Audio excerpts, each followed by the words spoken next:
Hey there, welcome back to Reddit Dating, the best channel for Reddit cheating stories. Be sure to like, subscribe, and hit the bell notification for more stories like these. Now, let's get into the video. Ex-wife tries to frame me for theft. She fails. I'll admit that this doesn't quite rise to pro-revenge levels, but it is in addition to my previous post here as requested in the comments. At this point in the saga, having lost the custody battle, V is moving to NH to be with her then primary lover, now husband number 5. A detail that amuses me to this day is that he shares the same first name as the FB lover from CA as mentioned in my first post. I always refer to them as Paul number 1 and Paul number 2 when talking about them. Yes, I'm easily amused. About a month after the custody hearing at which I got full physical custody of Rebecca, V and I had an email exchange in which we agreed that I would go to her apartment and take Rebecca's captain's bed and some of Rebecca's belongings the day before movers arrived to pack up Voldemort's stuff. She was moving 75 miles away to central NH, having burned pretty much every bridge in the area. As Sam drives a truck, he graciously agreed to come along to both help and to be a witness. So we get there around 7:20 p.m. and knock at the door. After a brief wait, V opens the door, iPhone glued to her ear. She sullenly mumbles something about her stuff is upstairs, and then heads off to her second-floor bedroom, weaving and mumbling something that made me stop and think. I didn't quite get it, but I recall thinking, I really cannot go in here at all without a witness. I stick my head out the door. Sam, come on. You need to come in with me. So we go in. Holy crap. It's a tip. It's not quite filthy, but it's beyond cluttered. By now V has disappeared into her room, complete with slamming the door, so it takes me a bit of wandering to find Rebecca's room. It's not just that she's in the middle of packing, but there is crap everywhere. Dust, cobwebs, tracked-in dirt, unwashed dishes, empty boxes of wine, dry dog food scattered and trampled underfoot.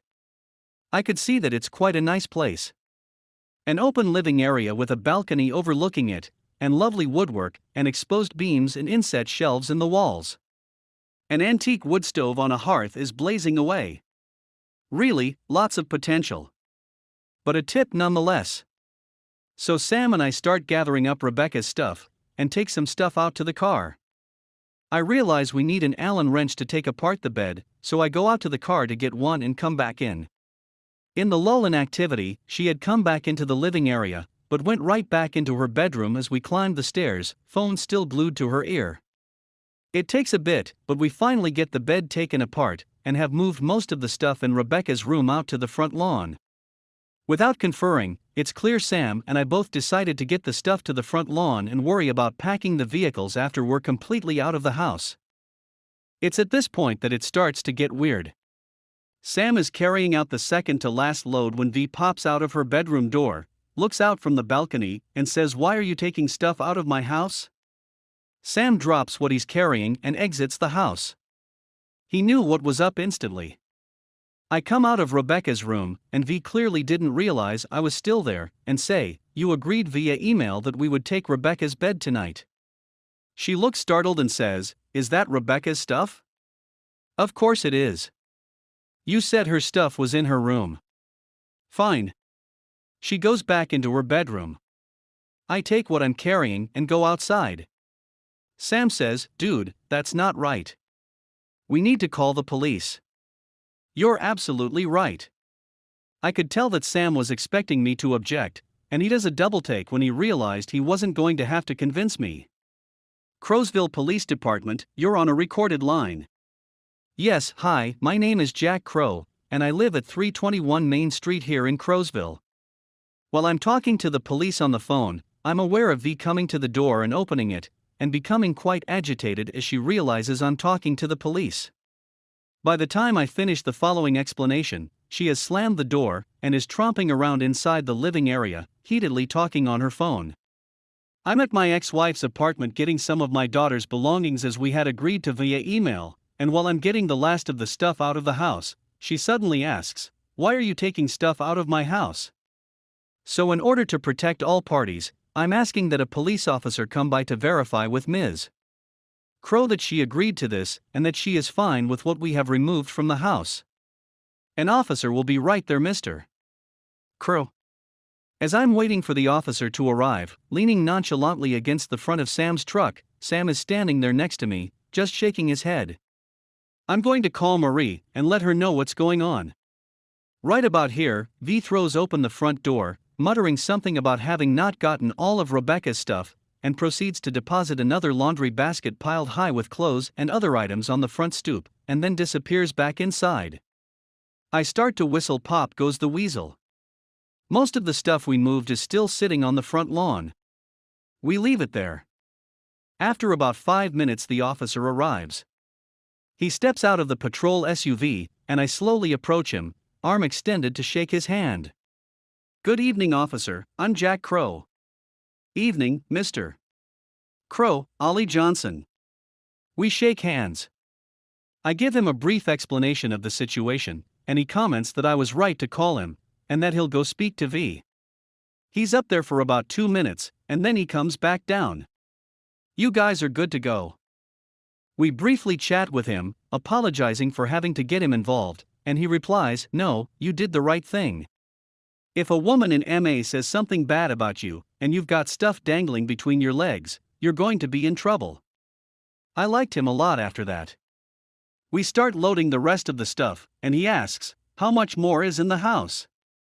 Nothing, it's all out here, except that last laundry basket on the stoop that Ms. Crow brought out while we were waiting for you. Oh good. I can't sit here all night. If you guys are good to go, I'll take off. Wait, what's that? What's what? I think I saw a phone in that basket. He shines his flashlight on laundry basket on the front stoop. I walk up to the basket. An iPhone is sitting on the top of it. I pick it up, and it looks like Rebecca's old iPhone 4. It's my daughter's old phone. I'll just take it with us. I carry the basket down to my car and put it in the back seat. Just as I'm walking away, it rings. Incoming call from V's landline. I realize it's V's phone. I pick it up and answer it. Hello? Click. I look at the front. There's a text from Paul number 2 on the lock screen. Is he gone yet? Yup, it's her phone. Wait, officer, I was wrong. It's Ms. Crow's phone. Could you return it to her? He takes it from me and returns it to V at the front door and walks back down to us. Okay, you are still good to go. I'm going to go now.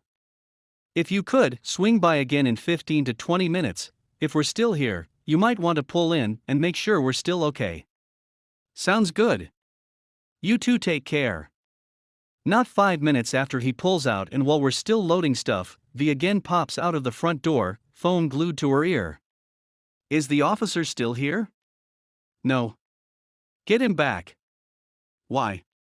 I want him back. Get him. And back inside she goes. I'm briefly tempted to tell her, if you want the cop back, you call for him, but that little voice in my head says you call, so I redial Crowsville's finest and request that Officer Johnson return to the address. Again, Sam and I assume our waiting positions at the front of the truck. This is why I didn't want Rebecca here tonight. Good call. A few minutes later, Officer Johnson arrives. Hey, Officer Johnson, long time no see. He grins at me. She just came out the front door just after you left, asking for the police to be called. I'll go see what she wants. He goes up there and V hands him her phone. He talks for a few minutes, hangs up the phone, continues speaking with V for 20 more seconds, and then returns to us. I look at him quizzically. No worries, guys, you're still good to go. But I'm going to stay here until you're done. I continue to give him the raised eyebrow.